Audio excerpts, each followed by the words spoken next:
Продолжает наш эфир брифинг по эпидобстановке. Узнаем информацию о количестве заболевших COVID-19 в регионе за сутки, а также принимаемых мерах по борьбе с инфекцией. Предлагаем послушать.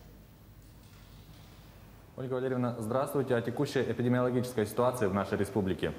Добрый день, уважаемые жители Республики Саха-Якутия. Текущая санитарно-эпидемиологическая ситуация в республике остается напряженной. На сегодня по данным управлением Роспотребнадзора по республике зарегистрировано 140 новых случаев коронавирусной инфекции.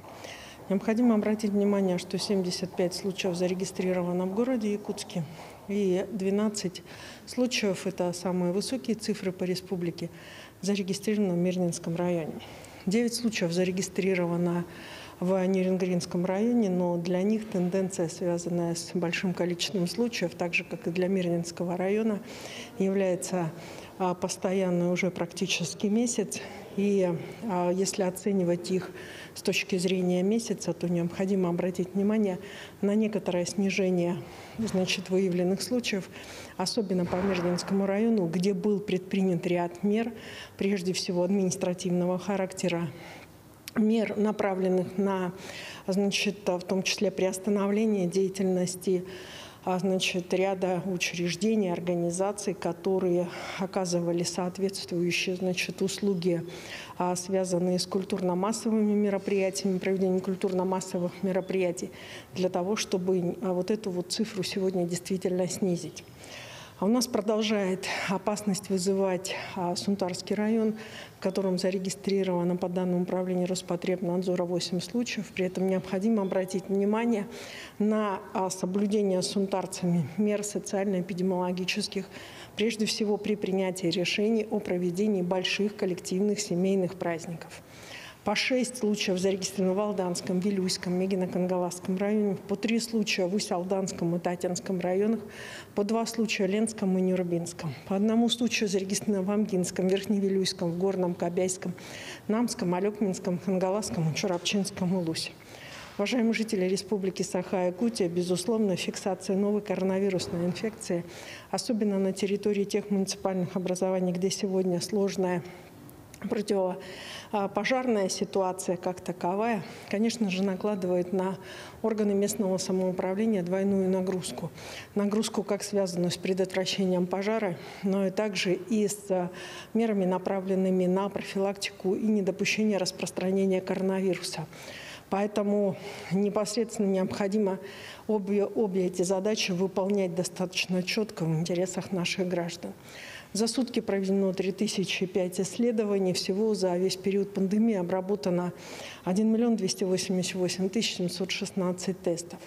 На территорию республики сегодня дополнительно поступила вакцина «Спутник Лайт» в количестве 8500. Всего поступило с начала поступления вакцины 315 555 доз вакцины. Сегодня у нас уже получили первую дозу вакцины 283 613 человек. И, соответственно, с учетом новой поступившей вакцины использовано 90,2% от общего объема вакцины, поступившей в республику. Уважаемые жители Республики Саха-Якутия, есть ряд районов, до которых вакцина еще не доставлена. Она не доставлена в силу, прежде всего, сложностей транспортных и природных на территории нашей республики. Поэтому просим дальше продолжать, где еще не доставлена вакцина, осуществлять запись для того, чтобы медицинские работники потом создадут вам все условия для получения вакцины достаточно в быстром и понятном режиме. Уважаемые жители Республики Саха-Якутия, последняя неделя характерна для нас и тем, что увеличилось количество детей, находящихся на больничных койках.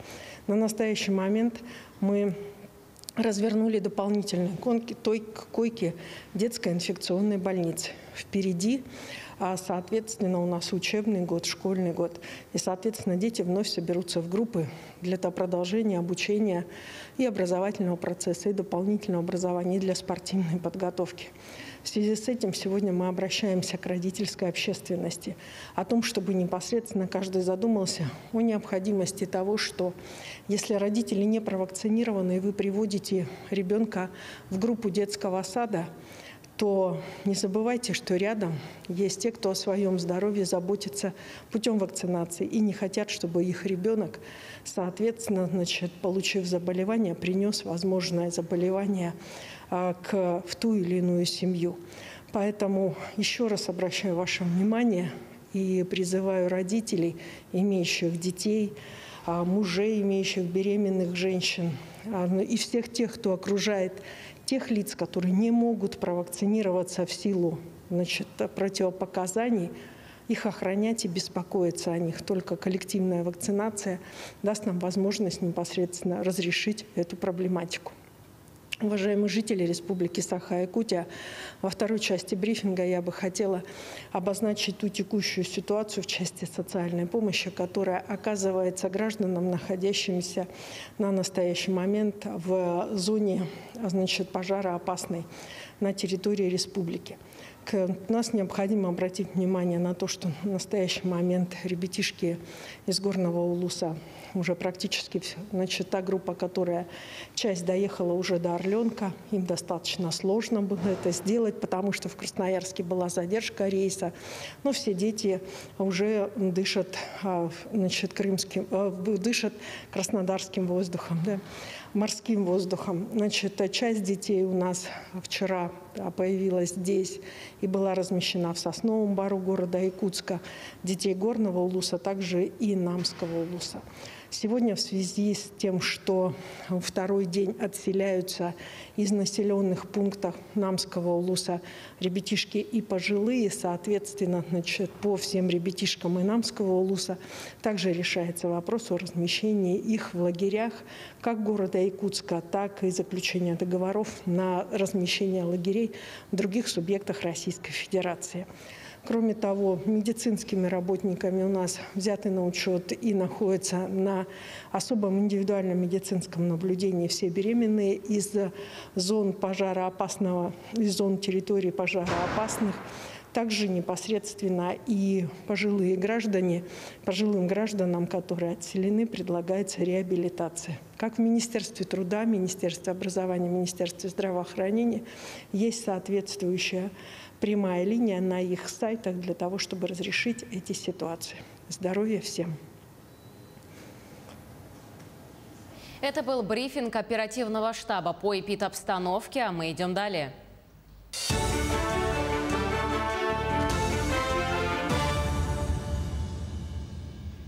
Вы смотрите новости, в студии Валерия Наумова. Здравствуйте. Коротко о главных темах выпуска. Спасатели из Ногинского и Тульского центров МЧС России в количестве 200 человек будут работать в центральных районах Якутии. Селу Едяй Хангаласского Улуса угрожают сразу 3 лесных пожара. Расскажем, какие работы ведутся. На грант «Агростартап» претендует 12 жителей Хангаласского Улуса. Будущие агробизнесмены могут получить до 6 миллионов рублей.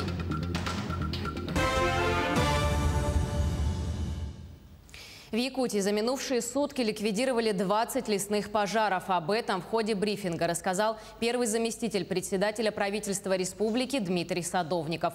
Он также отметил, что было локализовано 10 возгораний. Всего в настоящий момент на территории региона действует 172 пожара, из которых тушится 68.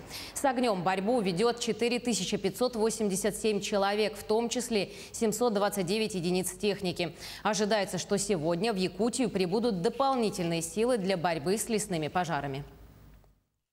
Доброе утро.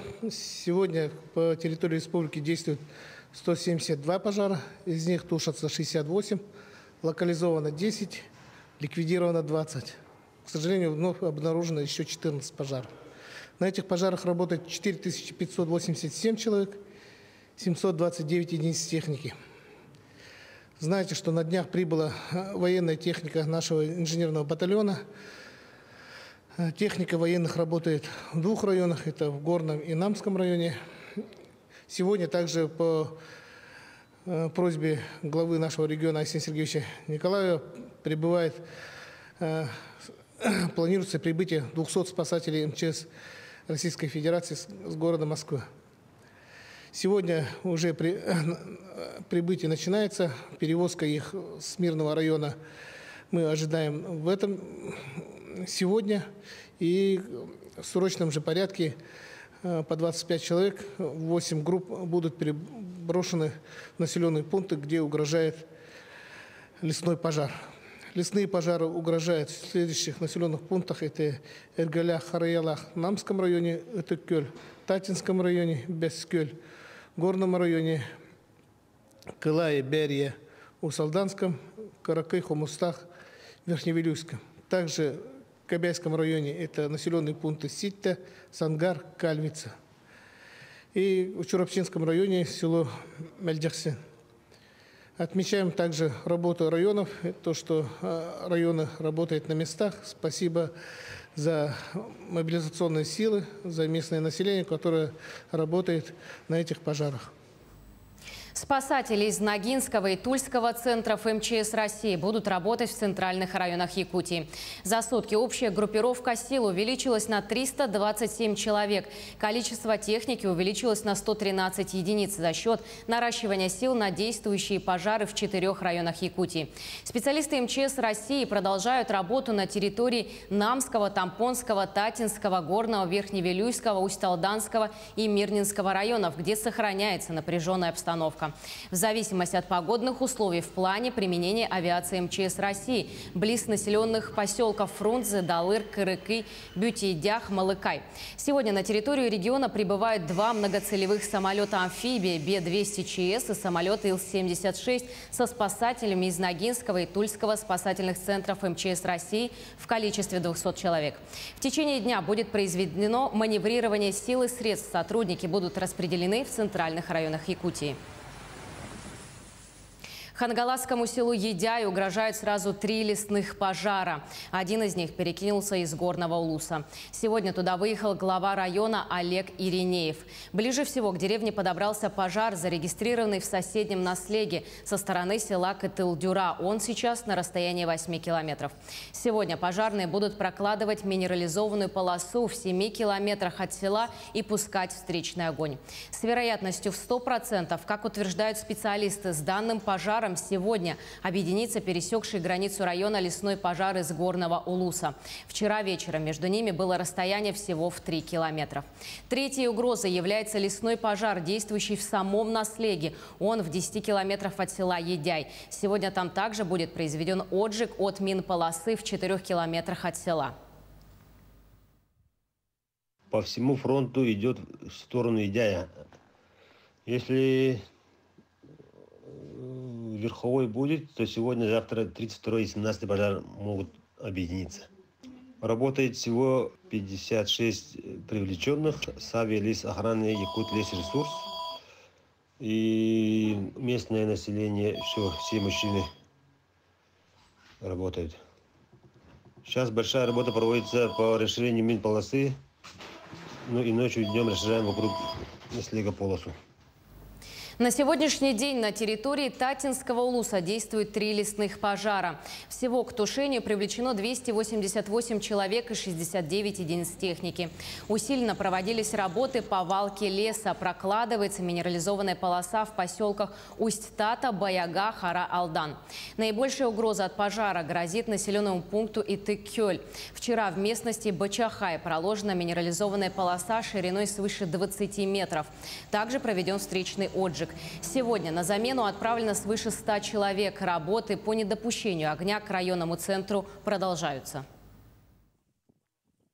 Всего привлечено 287 человек, 69 единиц техники, в том числе мобилизованные, добровольцы. От государственной противопожарной службы привлечено 30 человек и 9 единиц техники. Сегодня планируем на местности Бочагай отжиг. Сегодня, с утра тоже население мобилизовали. Где-то порядка 100 человек выехали на место пожара. Работа, в общем, продолжается. Главной задачей является это не допустить огонь в населенный пункт. Юрий Трутнев поручил Минсельхозу, Минэкономики, Минфину России обеспечить предоставление компенсаций пострадавшим при ЧС сельхозтоваропроизводителям и гражданам. Совместно с дальневосточными регионами будут выработаны предложения по совершенствованию порядка выплаты компенсации ущерба, нанесенного природными явлениями. Также Юрий Трутнев поручил обновить нормы противопожарных полос рядом с населенными пунктами в ДФО. Актуализация нужна для обеспечения защищенности жителей и объектов инфраструктуры от пожаров. Также надо добиться их неукоснительного соблюдения в регионах, сказано в сообщении по итогам заседания правительственной комиссии по ликвидации последствий ЧС на Дальнем Востоке. Бушующие лесные пожары в горном районе угрожают практически всем населенным пунктам района. Зафиксированная огненная точка вдоль реки Марханы находится в 30 километрах от села Бердигистях. Администрация Бердигистяхского наслега на днях начала укрепление минерализованной полосы вдоль периметра села. Полоса расширяется на 50 метров. Работа ведется в круглосуточном режиме двумя водителями. В данное время идет прокладка минерализованной полосы в районе ПМК. На днях должны закончить и перейти в другой микрорайон Дурсу. Военная техника прибыла в Горный Улус по решению Республиканского оперативного штаба. В состав вошли 5 МТ-ЛБ и 4 вахтовых грузовика на базе КАМАЗ и Урал. Дальше техника будет направлена в село Бяскёль, где базируется военная рота. Техника будет работать по перемещению солдат по кромке пожара, а также остальная часть техники прибудет через 2 дня. Но это уже большая техника БАТ будет работать по устройству минерализованной полосы. Также военная техника прибыла накануне для помощи в борьбе с масштабными лесными пожарами и в Намский Улус. Напомню, что в населенных пунктах центральных районов Бяскёль, Тастах, Кырыкы, Кылаи, Итык-Кёль, Ударник, Фрунзе и Сельдюкар задействованы специалисты МЧС России. Там проводится работа по расширению минерализованных полос и тушению отдельных очагов. На особом контроле в Намском районе сейчас населенные пункты Эргелях и Хреялах. Прямо даже такая система, столько помощи, столько народу. Мы очень рады. Это вообще армейская. Мы такой даже, честно говоря, в телевизоре даже не видели. Вот первый раз только видим. Есть столько народу. Сам Дархан прилетел. Теперь все силы брошены. Очень много народу. Вчера добровольцев были. Я думаю, это человек 200 с лишним. Со вчерашнего дня уже прошло. Уже ушли на трассу, уже ушли на пожары. Ну, а вообще пожары, конечно, бывает каждый год, но не такого большого масштаба. Такого дискомфорта не доставляет? Нет, как-то своими силами управлялись. К другим темам на сегодня по всей республике перед хозяйствами и муниципальными районами стоит задача в срок провести работы по заготовке грубых кормов с учетом максимального освоения сенокосных угодий и создания страхового запаса. В этом году у нас урожайность сена низкая, но в отдельных наслегах хорошо работают сенокосы, поэтому вот Аканинский наслег, Дикимдинский, Таркаинский, Хорулинский, Мальжигарский, они выполнили годовой план на 60-70%. Поэтому и по нашим расчетам и другие наслега тоже выйдут на эти же цифры. 12 жителей Хангаласского улуса претендуют на грант «Агростартап». Напомню, «Агростартап» – одна из мер господдержки в рамках нацпроекта «Малое и среднее предпринимательство». Грант предусмотрен для тех, кто только начинает свой бизнес в сельском хозяйстве. Будущие агробизнесмены могут получить до 6 миллионов рублей на создание или развитие своего хозяйства или предприятия. В прошлом году от Хангаласского улуса было направлено 10 заявок, из которых конкурсный отбор прошли 2 бизнес-проекта по направлениям скотоводства и пчеловодства. С нашего Хангаласского улуса подали всего заявок 12 человек.